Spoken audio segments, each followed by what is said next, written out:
पुरानी हवेली का रहस्य। गांव के बाहरी इलाके में एक पुरानी खंडहर हो चुकी हवेली थी। लोग कहते थे कि वह हवेली भूतों का डेरा है।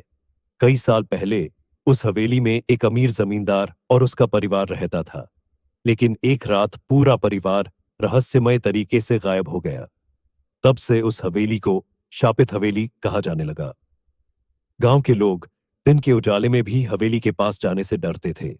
लेकिन एक बार गांव के 3 दोस्त राजू, दीपक और मनु ने ठान लिया कि वे उस हवेली का रहस्य जानकर रहेंगे। रहस्य की शुरुआत रात का समय था। आसमान में घने बादल थे। तीनों दोस्त टॉर्च और लाठी लेकर हवेली के अंदर गए। हवेली के अंदर घुसते ही ठंडी हवा का झोंका उन्हें महसूस हुआ। चारों तरफ अजीब सी खामोशी और सीलन भरी गंध थी। दीपक ने कहा, यह जगह सच में डरावनी लग रही है। मनु ने उसे मजाक में टाल दिया, डरपोक मत बनो, यहां कुछ नहीं है। जैसे ही वे हवेली के मुख्य कक्ष में पहुंचे, एक पुराना झूला खुद ब खुद हिलने लगा।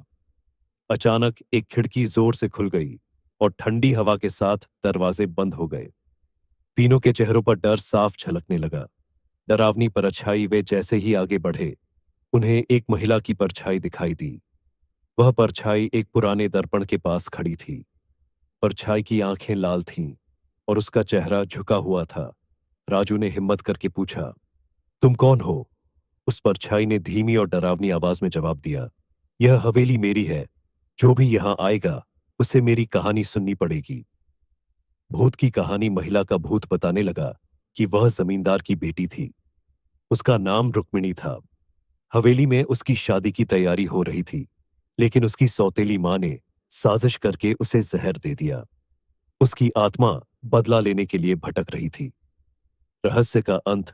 रुक्मिणी की आत्मा ने तीनों से कहा, मेरी कहानी सबको बताओ और मेरी आत्मा को शांति दिलाने के लिए मेरी हड्डियों को नदी में प्रवाहित करो। तीनों दोस्तों ने सुबह होते ही उसकी हड्डियां खोजकर पास की नदी में प्रवाहित कर दी। इसके बाद हवेली में फिर कभी कोई अजीब घटना नहीं हुई। लोग कहते हैं कि रुक्मिणी की आत्मा को अब शांति मिल गई है। लेकिन आज भी रात के समय हवेली के पास से गुजरने वाले लोग ठंडी हवा और झूले की हल्की आवाज महसूस करते हैं।